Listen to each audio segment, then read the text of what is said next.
काजल रुका। काहे खातिर रुके? तू एतर कैसे बतियात है? तई तू सोचे ना। हम तो के देखा थे घर में तोर चाल ढाल बातचीत तौर तरीका सब बदल गई बा। तोहरा का इतना चिंता होता के है हम तो आ रहा बिया तो हर बेटी के भल बिया ना तो ओकर कर्जा हम काहे चुकाए? एकर जिम्मा हमरा सर पर काहे? अरे छोड़ी जी बात ही नहीं खे। अरे रवा के समझे नहीं खे आ रहल बा। अरे एकर चाल ढाल बिगड़ गइल बा। ई माहौल बनावतिया एक दिन अपन यार के संगे भागे खातिर।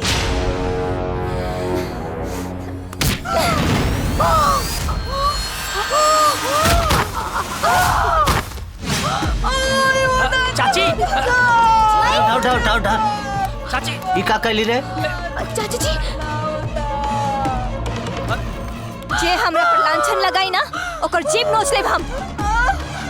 तोहर हिम्मत कैसे भल बोले के? ए बाबूनिया रार दिमाग में सटिया गल बका जी। हां कई बच्चा अब अगर बीच में बोले ना तो एक झापड़ मारब कान के नीचे पूरा कान सुन हो जाए। लगता भइल बड़े कारे बीच बोलब जरूरी बा। चुप बुढ़ाऊ काई देखत का बानी। चाची जी अरे ये औरा के मार देलस रे हमार प्राण लेके छोड़ियो। ए बुढ़ाऊ देखत का बानी। एकरा के हमर नजर से हटाई हमर सामने से हटाई नहीं तो कर हम प्राण ले ले। भगाई एकरा के। काजल तार व्यवहार बर्दाश्त से बाहर है। का कर बतू लोग? हाँ तू सब लोग ना कान खोल के सुन लो। ए घर के आधा मालकिन हमू है। हमरा के केहू की जरूरत नहीं के। तू सब लोगन पे हम एहसान करतानी ना तो हर कर्जा भर के हमार का फायदा? ई लंगड़ी के पैर ठीक करके हमार का फायदा? तू सब लोग ना हमरा रहमो करम पर चलता रह। रुक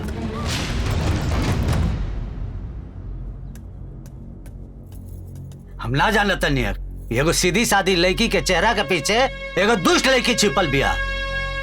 रहल बात एहसान का तू का एहसान करबे जेकर खुद किस्मत फुटल होके। आज अपने माई के मर लिया कल हमके मरबी। हमके ना चाहिए ऐसा बेटी ना चाहिए। अरे बुढ़ाऊ ओकरा के दूर दूरा के भगाई। ये ऐसे ना भागी। सुन ले आज के बाद तू हमनी खातिर मर गईली। हमनी का थुकबो ना करब तोरी पर। जाओ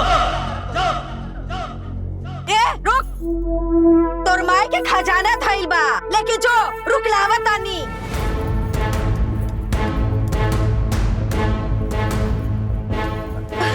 ले ले ले तोर माई के सोना चांदी।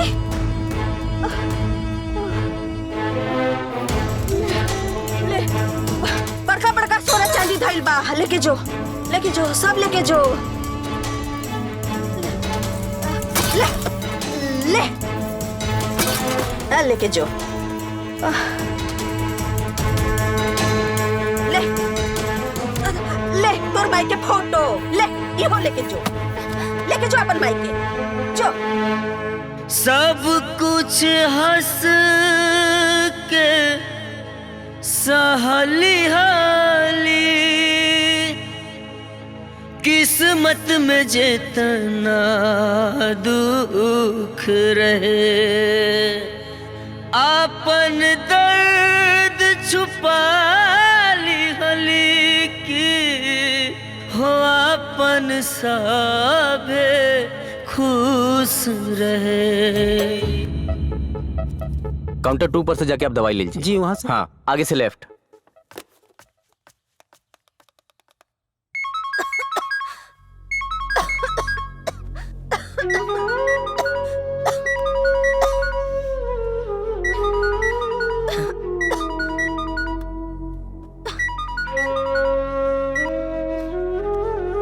हेलो। हाँ जी मैम आपके बहन के ऑपरेशन का नंबर आ गया है और 60,000 रुपया बैलेंस अमाउंट आप जमा करवा दो और आके ऑपरेशन करवा लो। जी अभी ट्रांसफर कर दिया। ओके।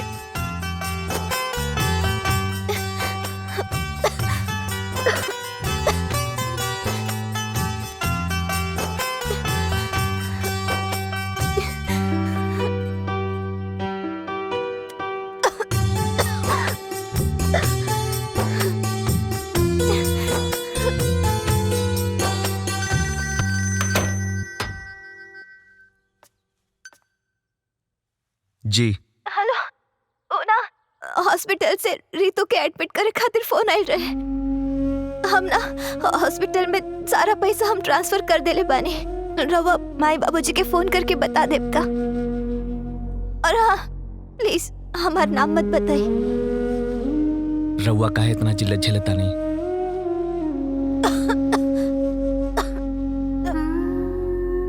रवा हमार बात माने ना, प्लीज केहू के कुछ मत बताए। ठीक बा। ठीक बा।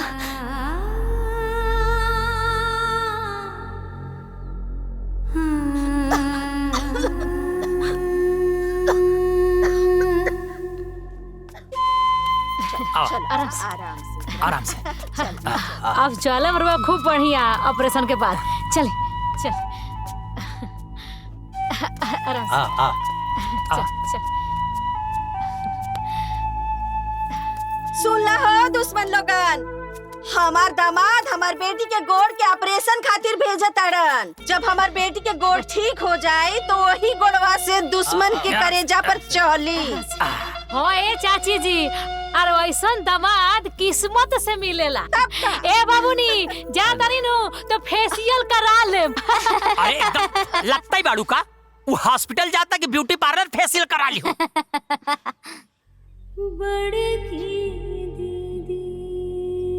ए प्रेम, घर देखत रहिया। ठीक है चाचा। ए प्रेम, देखा हमार दामाद कितना बढ़िया काम कैले बा। सच कहल जाला अपन अपना ही होला। ए बाबूनी यार तू फेशियलवा करा ले। अरे लगता चल घरे में ना तो मारा देख थापा। मेथी नहीं मेथी बाड़ी। कौन चीज बताई तो रोल में खिसिया जाए।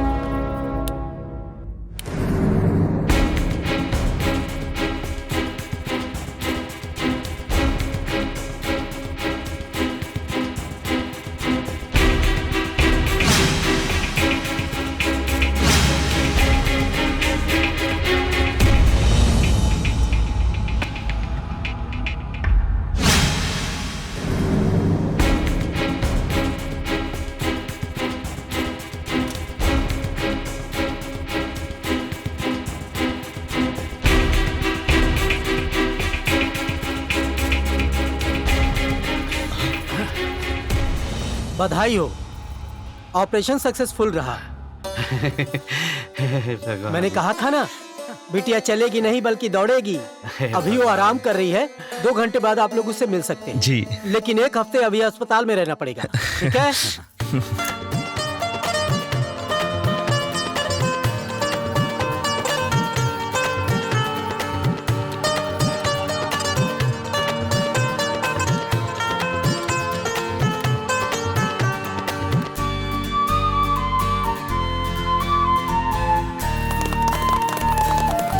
आ जाओ आराम से। शाबाश शाबाश, वेरी गुड। छोड़ दीजिए जरा। चलिए। हमने के समय पाएगी नहीं जा। हाँ छोड़ दीजिए। अरे वाह वाह वाह वाह, वेरी गुड। वाह भाई वाह। रितु, दीदी, जीजा जी देखिए हम चले लगनी। हम तो चले लगनी।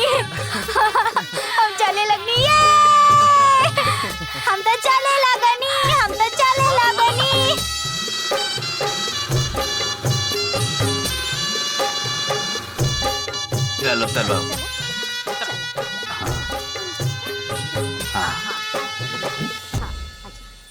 हाय ला बाबू भाड़ा। आराम से। रितु बाबूनी बचपन से रवा बैसाखी पे चलत रहनी हो। आज बिना बैसाखी के घर के भीतर ही जाता नहीं, कैसा लागता?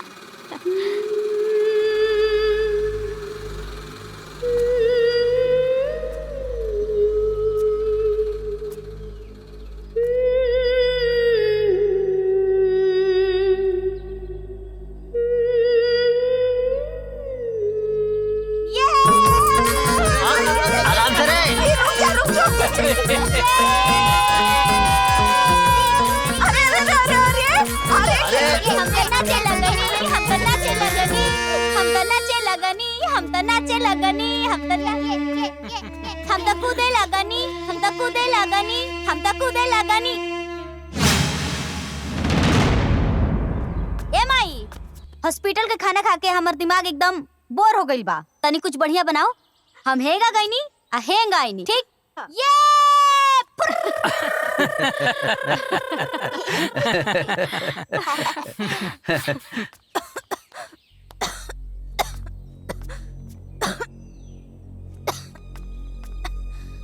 देख देख, हमरा गोड़ के ऑपरेशन हो गई, करा देलन हमर जीजा जी। आ तोरा का लागता कि ते हमनी के किस्मत हईस? ते घर में कुछ ना करबे तो होइबे ना करी। देख हम एकदम फिट बनी, देखी देख।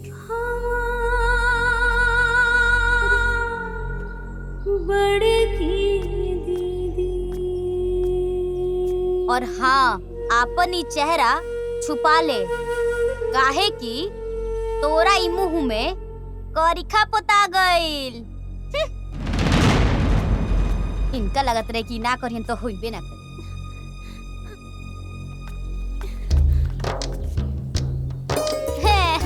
हम तो चले लगनी, हम तो चले लगनी, हम तो दौड़े लगनी, हम तो भागे लगनी।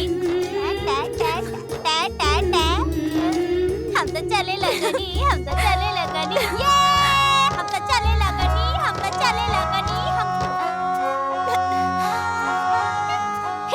हम तो चले लगनी, हम तो चले लगनी।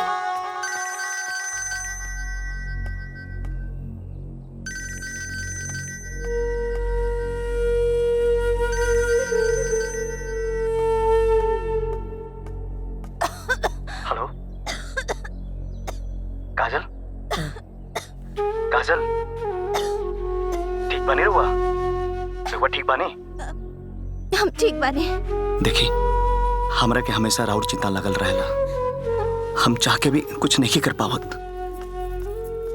हम का करी, बहुत मजबूर बानी, वरना हम एक पल के भी खातिर आपके छोड़ती ना। काजल, काजल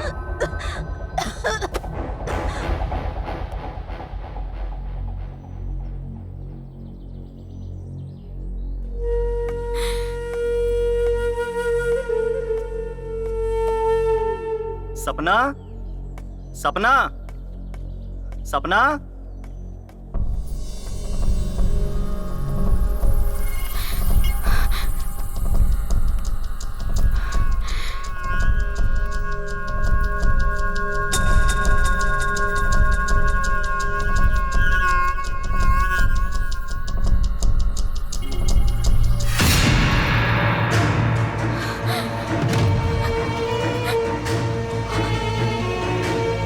भगवान, हमार पति के साथ हमार बड़की दीदी के चक्कर।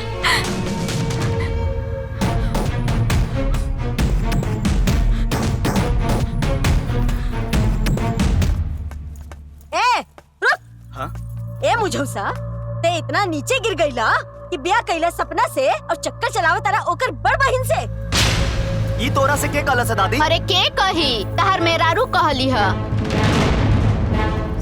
सपना, हे सपना, वो किसिया के अपने नैहरे गए। हे भगवान, सब कुछ गड़बड़ हो गई। अरे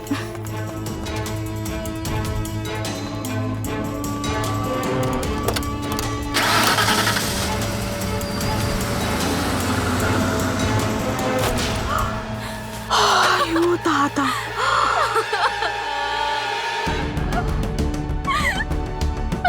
हमके का पता रे, जो न कि हम अपन बड़ बहन मानिया वो हमार घर उजाड़ दी। अरे वो चुप चुप के वहाँ से बतियावत रहे माई। हमरा का पता रहे कि वो हमार ब्याह कराई, अपन हक जमाई। ए दीदी, अरे कैसे चुप रही? भला कौना बहन अपन बहन की जिंदगी बर्बाद कर ली, अपन बहन के सिंदूर पे डाका डाली ली। अरे हम तो पहले ही से कहत रहली क्यों तू लोगन के बहिन नहीं के, बाकी तू ही लोग उछल उछल के कहत रहलू बड़की दीदी भोगा। बतावा ए दादा, एकरे के कहल जाला कि मुंह बा बाछी के आ पेट बा हाथी के। आय, अरे हमनी के सपना में भी ना सोचे रहनी सन कि काजल बबनी ऐसे करे।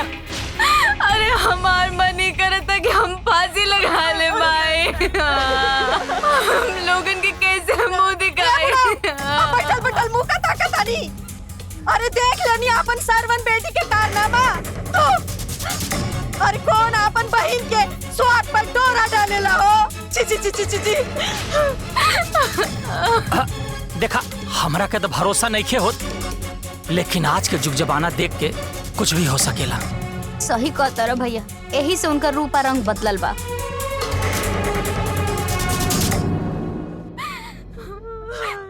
ए बेटी सपना, तू चुप हो जा, हम उससे बात करता नहीं।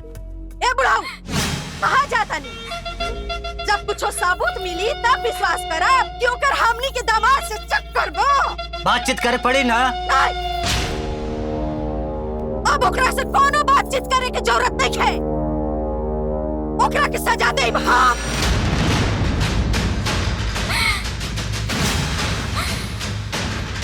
ओकर मुंडन करा के पूरा गांव में घुमाई और सबके चिल्ला चिल्ला के ओकर कारनामा बताई। ओकरा के कहीं मुंह दिखावे के लायक न छोड़ा।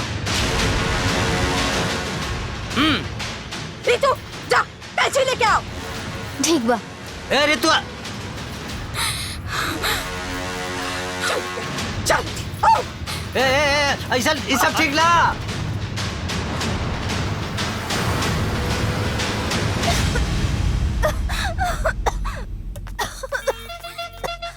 अरे आपका मुझ छिपावा ताड़ी। जोन मुंह करिया करे के रहे तो करिए चुकली। अब तोर मुंडन करा के पूरा गांव घुमाए। चल चल चल, पकड़ा के रखे, खींचा खींचे कर रखे। चल चल आओ चल चल।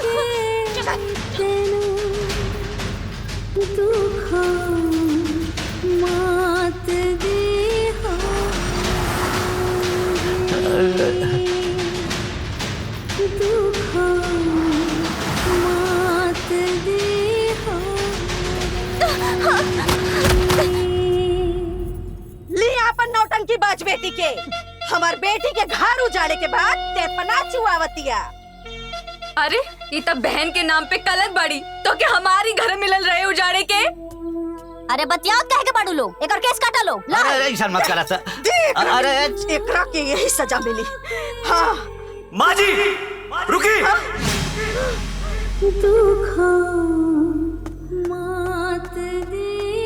रउआ लोग सब का करत बानी? छोड़िए करा के, हटी पीछे हटी। और आज हम चुप ना रहब।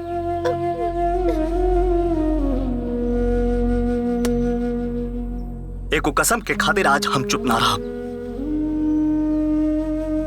काहे? अपनी महबूबा की बेइज्जती बर्दाश्त नहीं के होत? दुष्ट औरत, तोनी लोग औकात जान लेवे पे तुलल बाड़ू जे खुद मरे वाला बा।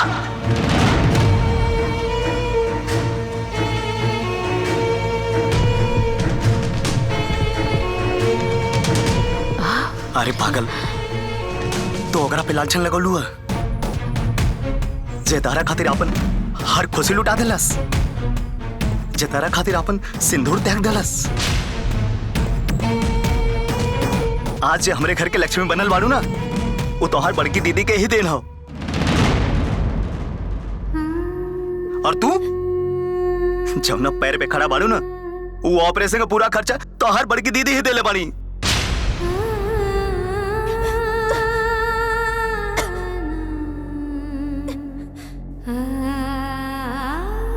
रउआ इनका के कबो अपन बेटी ना समझनी, बाकी ई रउआ के बेटी खातिर सब कुछ कहनी।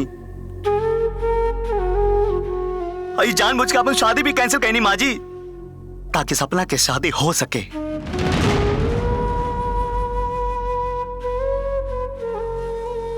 और जानबूझ के रउआ सबसे झगड़ा कहनी कि इनका दुख के चलते केहू दुखी ना होके,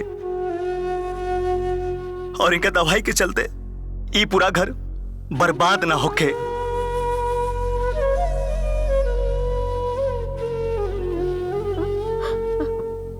का भइल एकरा के?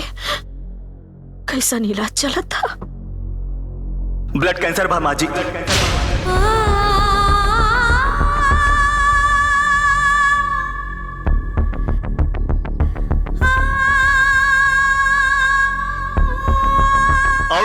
Last stage.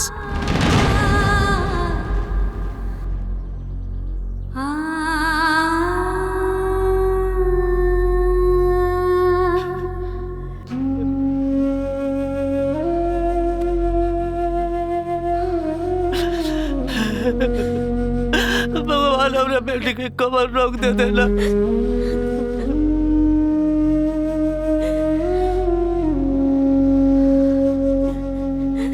अरे दुष्ट बुढ़िया, तो श्रद्धा पूरा हो गई ला? का गली ना मेरे बेटी के?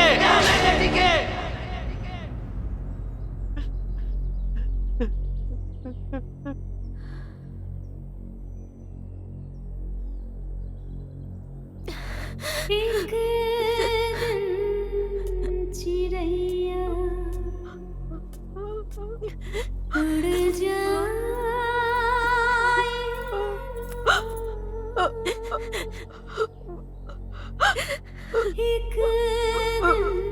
एक चिड़ैया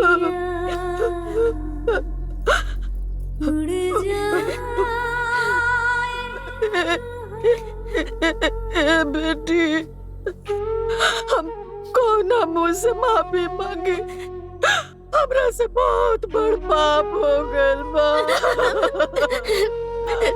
हमरा के माफ कर दे बेटी, माफ कर दे, हमरा के माफ कर दे।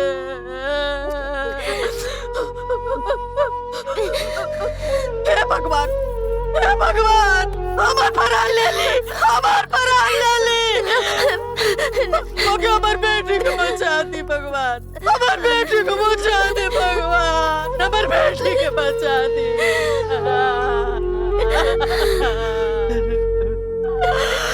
बेटी को बचा दी।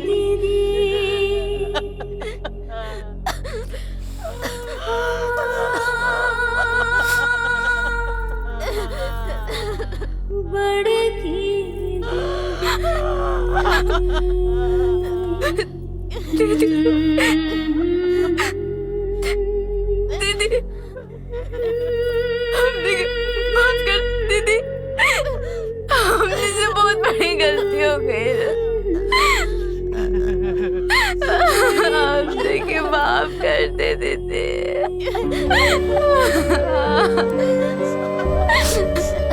तोरा चलते आज हम अपन पैर पर खड़ा बनी और तोरे के इतना बुरा भला हम बोलनी। हमरा के माफ करता बड़की दीदी, माफ करता। चाचा जी लेके चलिए ना कोनो बढ़िया हॉस्पिटल में दिखावल जाए। हाय चाचा जी, ए बीमारिया के कोनो तो इलाज होई ना, ले चले यहाँ के।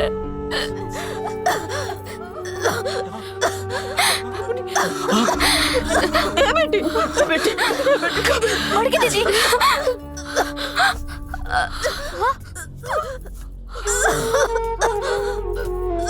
कमल, ये बेटी। अरे कमल,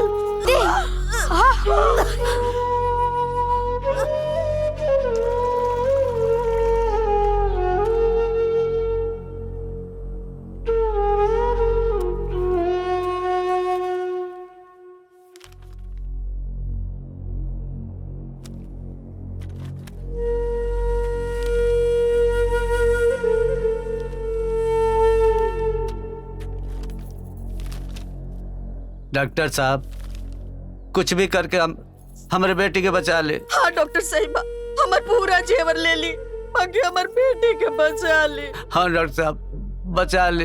देखिए आप लोग 2 मिनट बाहर आए।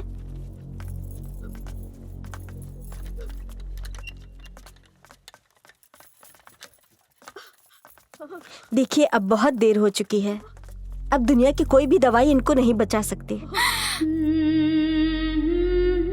बेहतर यही होगा इनके पास जो कुछ भी दिन बचे हैं, इनको ज्यादा से ज्यादा खुशी देने की कोशिश करिए।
चिड़ैया उड़ जाई नु हो।